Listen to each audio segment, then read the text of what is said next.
Thank you all for coming to our seminar today. Patrick and Logan are going to be presenting all about staying committed to your health. And they're going to be talking about resistance exercise prescriptions.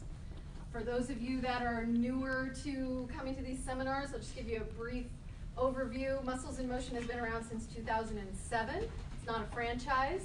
Started with one client and we've built it up, started with one trainer and built it up from there to now we have a full team and we're working on growing even more so that way we can serve more people and help more people get strong. That's our core purpose. We have a set of core values that we base everything that we do on as well. So know that you are in good hands with the trainers. They're all educated and just absolutely wonderful people that love to help others and being of service, which is one of our core values, is really what they all have in common. So I hope you enjoy this, and I hope you learned something, and there'll be time for questions at the end. So Patrick and Logan, you're up. Thank you. All right, everybody. So one thing that, as you all know, that we strive to do to kind of set us apart from other places you might go for exercise, we're trying to do more than just get you a workout in a day. We're trying to go through and prescribe a whole exercise routine for you. You don't go to the doctor and have them come up and take a look at you and go like, age, height, weight, you probably have high cholesterol, so I'm just going to prescribe this for you. It's a medication that most of my people on. It seems to work pretty well for them. They're going to sit down, they're going to talk to you, they're going to listen to you. They have a whole litany of tools at their disposal that they're going to do to kind of decide what a really good course of action is going to be to help you feel better and live healthy. If they're going to recommend a change in eating style, they're going to give you one that they're educated in, that they know something about. They're going to make sure it's not going to contradict any food allergies or something that you might have. If they assign you, prescribe you medication, they're going to make sure it's not going to react with a different medication you might be on. They're going to make sure they have the right dosage for you. So a resistance exercise specialist is going to take the same approach. When you first start with us, we always sit down, we get to know you a little bit, and we go over your health history. And some of the things that we go through there is what sort of things have you done for exercise in the past? How'd you like it? Do you feel like it worked? Did it not work? What didn't you like about it? We want to know what sort of goals that you want to be working on, long-term and short-term, and maybe even help you develop some. You might not even really know what you're in for, but you might need some help with that. And we also want to know, of course, if there's any injuries or chronic pain, anything like that that we need to take into consideration. So in learning these things, we can design a more specific workout routine for you rather than just follow a predetermined plan for the workout each day, especially if it's one that might not be in line with your goals, or maybe it has some exercise in there that contradicts injuries that you may have, something along those lines. And it goes past those first initial few sessions. So what's the first thing that your trainer always asks you when you step in here before you even step up to an exercise? How are you feeling? How are you feeling today? That's right. You guys are probably even sick of being asked each day. And it goes, of course we want to know how you're doing every day, but it kind of goes into how we're going to design your workout that day. So that's part of what goes into it. Your trainer's drawing on their education, their experience, and how you're feeling that day to kind of make a prescription that day that you can go through. It's also constantly re-evaluated based off of any progress or regression, or if there's a change in goals. What happens about every 20 sessions or so? Evaluation. Assessment. Yes, not a test. Not a test. The progress assessment is not a test. It's an assessment. It really is just, it's a review to see how your resistance exercise prescription is working for you. It serves your trainer as much as it serves you. We're looking to see if there's been steady progress in your strength. We're looking to make sure that you're still able to complete all these motions with a good full range of motion, good form. We're also checking in with you to see if there's any aches or pains that may have developed recently, or hopefully regressed and aren't there anymore. We're checking in with your goals, seeing if you need more help reaching a goal. Maybe you have reached a goal and you need to develop another one. And then we're just trying to get your feedback, see how this is working out for you. We want to make sure that your sessions are going well. And so from that information, we can reassess that prescription, make sure it's still a good fit for you. If your goals have changed, your workout should change as well, right? If there's some sort of pain that's developed, your trainer should be addressing that. So has anybody come in here one day in particular and had low back pain? Yeah, I'm seeing a lot of nods. There's a whole set of exercises that we can do that are going to be more beneficial on a day when you're having those low back aches than other exercises in here. So that's just kind of an example of that. I mean, if you think about it, if again, you went into your doctor and said, oh, I have some chest pains, I'm like, great, and they start prepping you for knee replacement surgery. You're not going to feel heard. You're not going to feel like they're addressing what you're actually there for. So that's something that we want to keep in mind. So that gives you kind of a bit of an idea of what we mean when we say a resistance exercise prescription and how it's developed and how it's reassessed. Are there any questions about that thus far? No? Pretty straightforward. A bunch of smart people in the room know that. So now, why is that prescription so important? How does it affect our day-to-day lives? The simple answer is that it's improving your quality of life overall. I mean, think about people take supplements, they're not taking multivitamins and fish oil and vitamin D because they taste like bacon. They're taking it because they think it's going to have a good effect on their overall quality of life, right? Unless there's one out there that I don't know about that does taste like bacon, in which case somebody needs to get back to me. So that you take these things to have a positive impact on your health. If you want to simplify it, that's what a resistance exercise prescription sets out to do. It's going to improve your quality of life. We do that by strengthening and improving the performance of your muscles. So let's talk about your muscles a little bit. What's the muscle's job? What does it do? Anybody? Holds the skeleton up. Holds the skeleton up, sure. Yeah? Movement. Movement. That's it right there. If you want to boil it way down, yes, structure, keeping posture, and movement. And so when you talk about things like mobility and range of motion, you hear us say that all the time in here, it's coming back to that muscle's proficiency at movement. And it does this by two things. It either expands or it contracts. It stretches or it flexes, right? So when we talk about flexibility, we hear people say that all the time, I want to be more flexible. It comes back to that range of motion as well. Each muscle has its own given range of motion. And as we work that muscle through its range of motion against the resistance, it's going to become more proficient at moving in that range of motion. It translates back to mobility. When you think about your quality of lifestyle, that boils down to mobility as well. Your body's mobility is just your ability to do all these things in a given range of motion. So when you think about living an active lifestyle, hobbies that you like to do, go hiking, play golf, travel on vacations, your mobility is going to be directly related to that, and it all comes back to your workouts here, your resistance exercise prescription. It's important to think about the state of life that you want to be living now, as well as years down the road. So do you want to be golfing, hiking, all those things I said earlier, living independently when we reach our senior years, playing with our grandkids, stuff like that. Having strong, efficient muscles will afford you the mobility to do that. Now it's been found that peak muscle growth occurs between 20 and 30 years of age, and then after that, without a resistance exercise prescription, it's going to start decreasing about 3 to 5% per decade. And then after 50, it starts to decrease even more. It can go as much as 15% per decade. That's why I always say it's not too soon to start thinking about aging gracefully. There was a study from the University of Michigan titled Resistance Exercise for Muscular Strength in Older Adults, a meta-analysis, that looked at the body's decreasing muscle mass and saw that it parallels a decrease in lifestyle. So some of their findings that they found, they had this to say: muscular weakness and even sarcopenia, which is the loss of muscle tissue, are not considered diseases, but rather conditions, which translate to acute functional deficit and disability, as well as related comorbidity, which is simultaneous presence of two chronic diseases, and even mortality. And they also found that muscular weakness plays a principal role in the pathogenesis, in the manner of a development of a disease, of frailty and functional impairment that occurs with aging and contributes to numerous disease processes. So in short, muscular weakness results in a decrease in quality of life and an increase in risk for disability and diseases.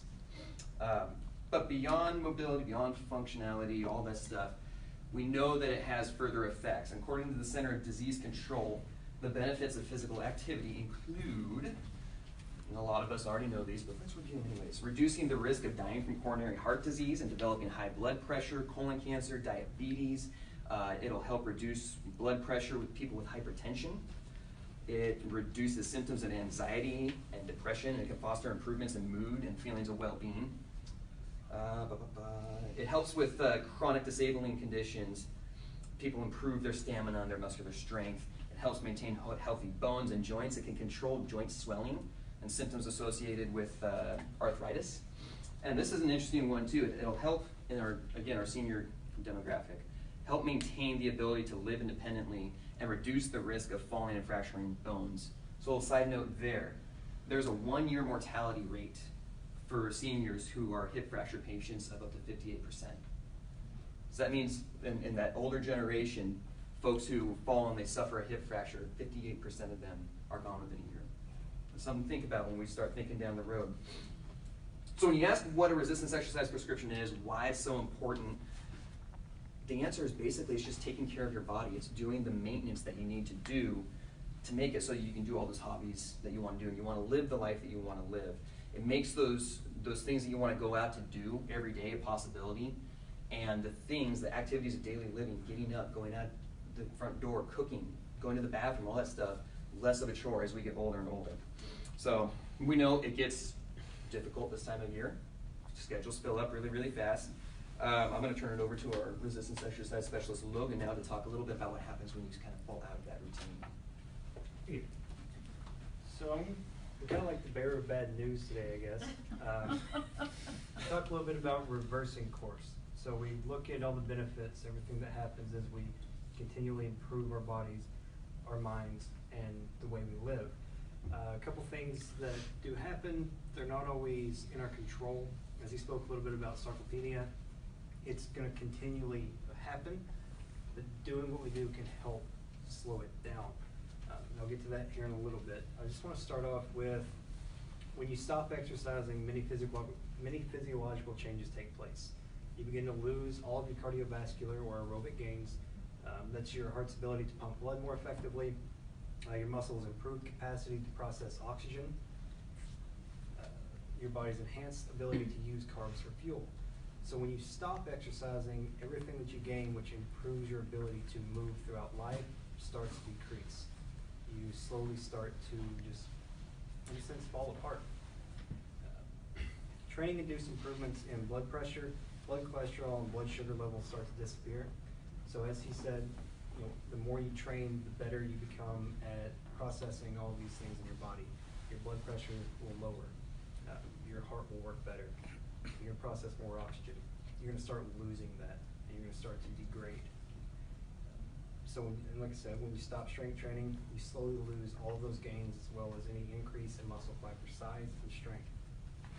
So even 2 weeks of detraining can lead to a significant loss or decrease in cardio and muscular fitness. And according to the American College of Sports Medicine, not exercising for 2 to 8 months will lead to a loss of virtually all fitness gains that you have made. And that's over any period of time. So whether you look at it, you trained hard for the last 3 months, you stop for 2 months or 2 weeks, you're going to lose either around 50 to 80% of all the gains that you made. In some cases, you're going to lose it all. It all kind of goes back to genetics with that. And this loss of aerobic capacity or your ability to use oxygen, your cardiovascular, so the way your heart pumps, decreases greater than muscular strength. So you may still be able to, you go on a month-long vacation, you don't work out, you may not be going all the way back to when you started, but you're not going to be able to breathe as well. You're not going to get as much oxygen into your muscles, so you're going to fatigue faster. You may still be able to lift close to the same amount of weight, but not for as long or as hard. Athletes and other people who have been trained intensely and have been fit for a long time experience more gradual declines than someone who's sedentary. So in a study, they compared well-trained runners, cyclists, and swimmers had abstained from all exercise for 3 months. On average, they lose a little more than half of the gains that they had prior. They did the same thing with sedentary people. They put them on a 2-month process of running, cycling, or swimming, had them abstain for 2 months, and they virtually lost all of their gains. Everything went away. But there are many variations in outcomes. In a Spanish study this year in the journal Nutrition, Metabolism, and Cardiovascular cardiovascular disease, obese people with an average age of 52, with metabolic syndrome, which is a cluster of biochemical and physiological abnormalities associated with the development of cardiovascular disease and type 2 diabetes, conducted aerobic interval training for 4 months. This led to improvements in their aerobic capacity. It increased their HDL cholesterol, which is the good cholesterol. It decreased their blood pressure, their waist circumference, and it increased their insulin sensitivity. They were better able to process glycogen. Those with type 2 diabetes noticed they had to use less and less insulin throughout their daily life. Just 1 month of no exercise resulted in a loss of most improvements, notably their aerobic gains and their ability to process insulin. In a Portuguese study in the Journal of Gerontology in 2009, women over 65 who hadn't exercised regularly undertook a fitness program for 8 months. This improved their muscular fitness as well as their flexibility and balance. After 3 months of D-training, they lost most of their improvements in strength, flexibility, and all of their gains in aerobic fitness and balance. All of it was gone.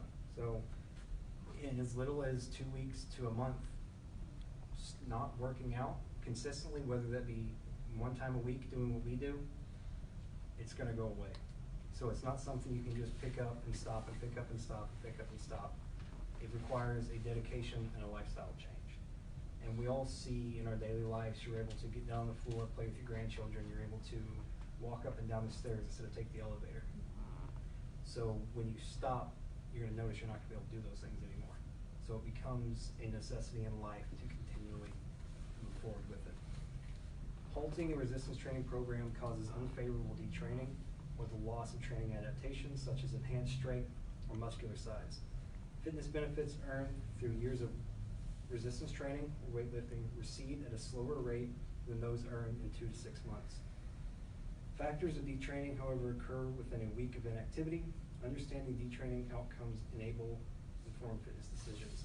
So the more you know about how to deal with detraining, the better equipped you're going to be to combat that. So if you are going to go out of town for 2 weeks to a month and you're not going to be able to train here, we emphasize the fact that we have travel videos that you can watch and train as if we're there training you, but on your own, you can watch us demonstrate, educate, and be able to push yourselves in the gym wherever you're at to train still at least once a week to prevent that detraining from happening. So a little bit more detailed information about it, less about the detraining itself, but more of the physiological things that happen. So with strength decline, individual muscle fibers possess contractile proteins known as actin and myosin. During muscle movement, muscle fibers slide past each other as the actin and myosin connect and contract, allowing the muscle to actually contract and relax. So resistance training builds additional actin and myosin fibers, more proteins, the muscle fiber will grow in size, you'll get more muscle fibers, more mitochondria within the muscle itself, you're able to lift more for longer. So as you detrain, you start to lose actin and myosin. So your muscle fibers will decrease. You're going to lose the contractile proteins that allow you to lift weight, that allow your muscles to move, and you're going to slowly start to atrophy, which is basically the destruction of your muscles in a sense. Muscular power combines speed and strength. So for example, power determines your speed and force as you swing a baseball bat or bench press 100 pounds. Resistance training augments power in many ways. For example, strength training improves communication between your brain and your muscles, enabling greater activation of your muscle fibers at an accelerated rate. In addition to the muscle size lost, detraining removes those neurological connections. So if you notice, if you have an injury that you heal up and you're still not able to move the weight like you feel like you should be because you're completely healed, you have to get that neuromuscular connection back. You have to be able to actively contract that muscle and force the contraction. So it's not just brute forcing it, but telling the muscle to activate. A couple things about heart adaptations. Your heart is a muscle in and of itself. It's what it is, it pumps blood. It can be strengthened, it can be weakened based on what we do. So as a muscle contracts during resistance training, blood vessels within your working muscles become constricted. As a result, your heart must pump more forcefully for adequate blood flow. So the more we strengthen our heart, the more blood is going to be flooded into the system, the more oxygen is going to be carried to those muscles. You're going to get a greater output overall. With a weaker heart due to detraining, You're not going to. You're going to start losing all those increases again. It just goes back to losing what we gain. Lastly, I just kind of want to talk a little bit about the effects of body composition. So body composition divides your total body weight into fat mass and fat-free mass. Generally, body composition reads as a percentage of your body weight, also known as body fat percentage. For example, a 200-pound person with 50 pounds of body fat holds a body fat percentage of around 25%. In the likely event that muscle loss occurs while fat deposits grow or remain the same, during training, your body fat percentage is going to increase. So when you think about it, it's pretty much half and half. Though a lot of that fat-free mass consists of water, bone, muscle, blood, everything else. The best way to burn fat is to build muscle. It increases our metabolic burn rate, so we start burning more fuel, more energy, burning that fat. As we start to detrain, we drop in that metabolic burn. The fat will no longer be burned, the muscle will start to decrease, and fat will increase. From the time you're born till the time you turn around 30, your muscles grow larger and stronger, but at some point in your 30s, you start to lose muscle mass and function. This is caused by age-related sarcopenia. He spoke a little bit about it. I just want to go a little more in depth. So physically inactive people can lose as much as 3 to 5% of their muscle mass each decade after the age of 30. Even if you are active, you will still lose some. So you can't stop sarcopenia, but you can slow it down.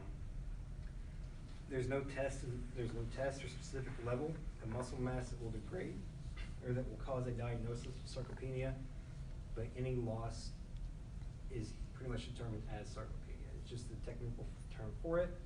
Again, it's unpreventable, but we can slow it down. We're going to give some back and forth tips on how to keep you in a resistance training program, how to keep yourself accountable. The first one that I have is hire a personal trainer. So all of you here are members of the Muscles in Motion family, so you're well aware of the benefits of having a personal trainer, and we're so glad that you're part of our family. And we want to make sure we keep you healthy, we keep you safe and moving. Those of you watching, if you're not part of the family, come be part of the family, please. So having the personal trainer will not only keep you accountable to your appointment, but it's going to keep us accountable for helping you get better. We're going to provide you with a prescription that's going to be exactly for your needs based on your goals. If you have injuries, we're going to work around it, strengthen the surrounding muscles and ligaments. We're also going to provide you with the tools while in here to continually strengthen yourself and while in the outside world to keep yourself healthy. Yeah, another tip there too, excuse me, is don't write off an opportunity to get a workout in. You know, come up and you wake up in the morning, you're not feeling too good, your back hurts, you're feeling a little ill, something like that. Give us a call if it's something that we can work through. We want to have you in here. So you slipped and fell and you hurt this wrist. We can still work everything else out. Excuse me, I'm just choking right now. We can still work out the rest of your body. That's just one appendage that we can leave alone, or maybe we can even get some movement and help it. But there's still plenty of opportunity to get a workout in there. If you're running late, I'm only going to get a 20-minute workout in. 20 minutes is better than nothing.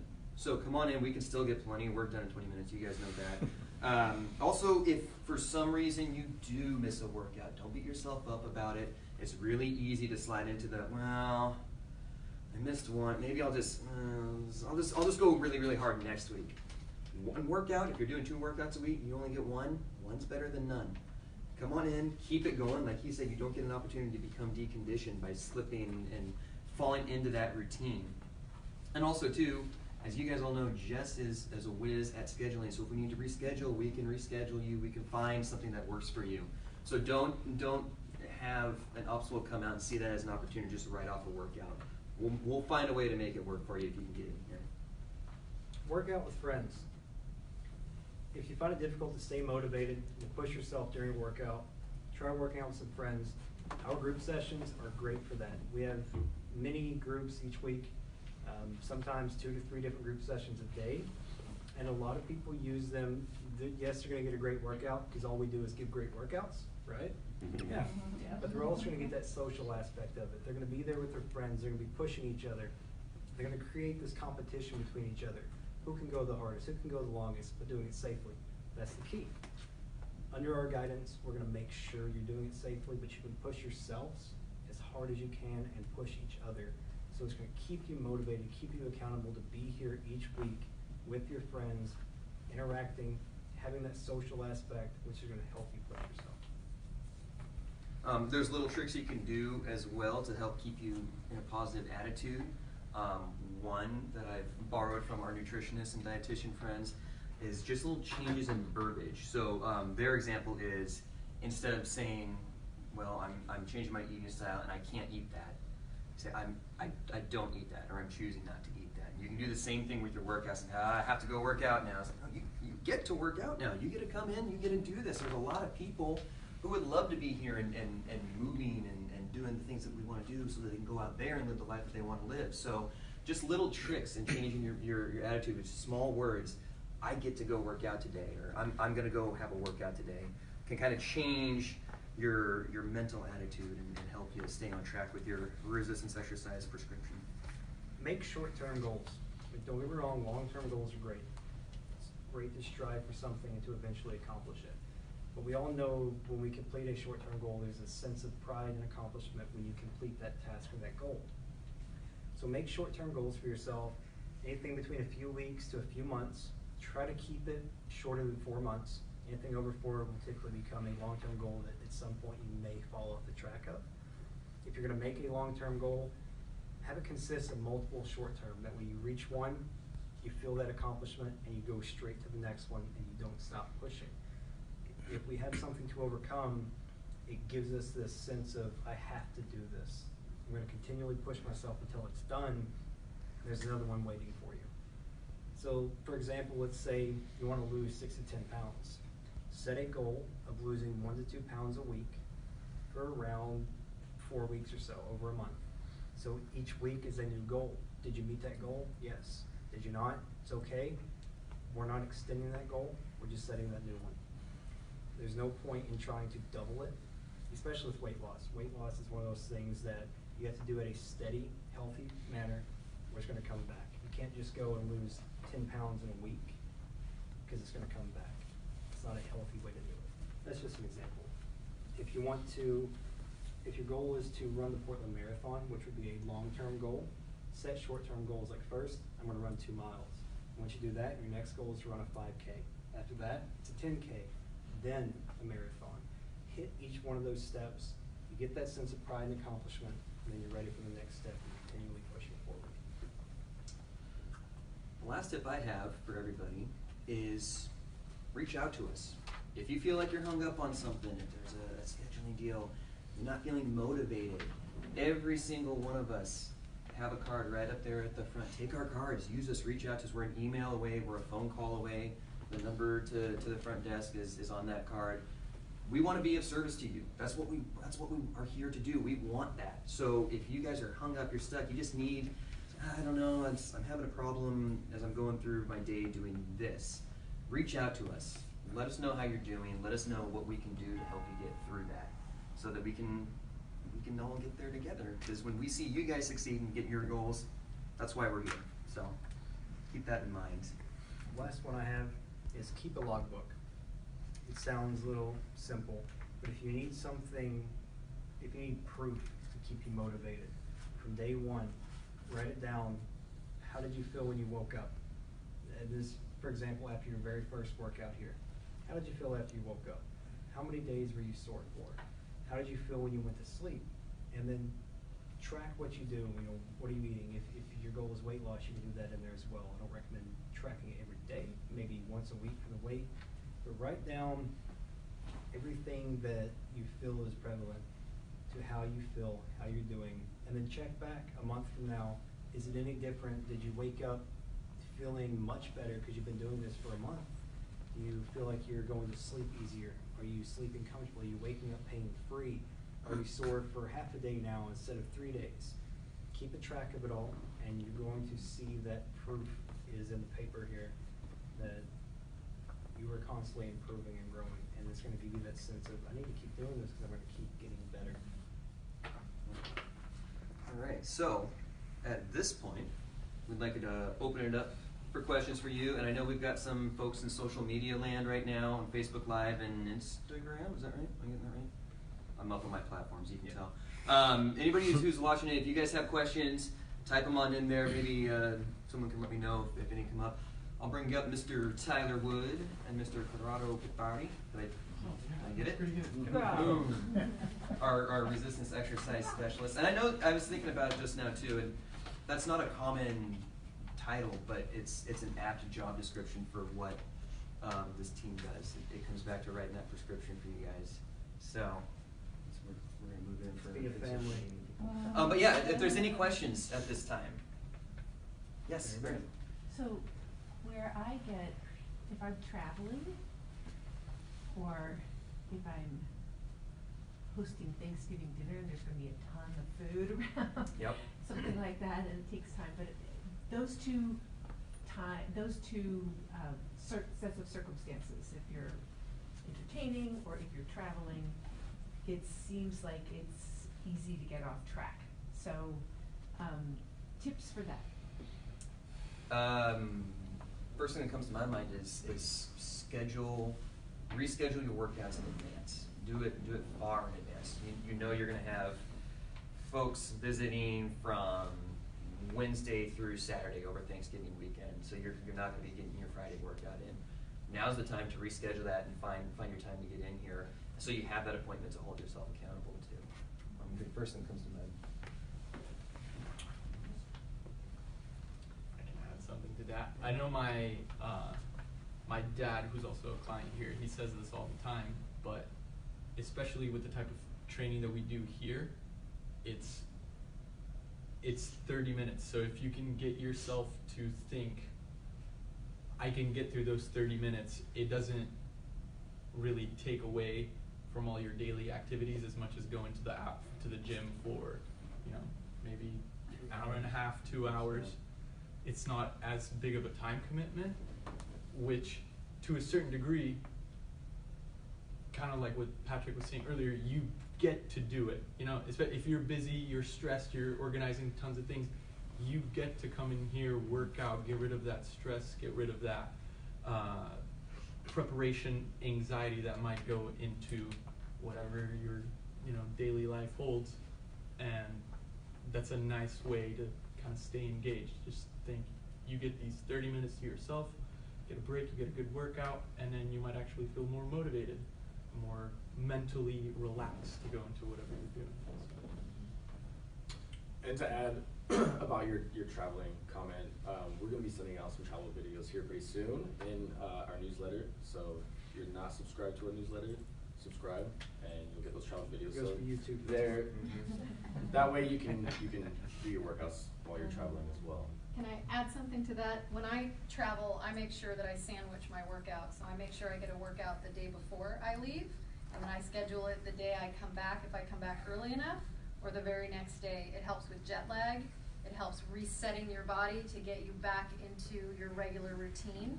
And the longer you wait, the longer your jet lag, the harder it is to keep going. And I also work out when I'm gone. So I will find a high intensity training facility in the area that I go, and I make sure that I get a workout while I'm there. Because again, it helps with jet lag, it helps to reset your body to acclimate to where you are, but sandwiching my travel between my workouts, that way I make sure I don't miss. Anybody else? Is there any, I don't know if I've ever asked this before, but is there any preparation you can do to optimize prior to your workout to optimize the effects of the workout? Sleep, diet. Get out of bed. Water, Yeah. water. Eat. Even feeding your mental well-being, reading, just keeping yourself healthy mentally and physically is very important. Recently I started picking up a book more often. It helps. Heavy metal music gets you in the mood. Absolutely. System of a Down. Get a good morning routine going. Yeah. Wake up, eat breakfast. That's so important. So important. And a good night's rest before the workout.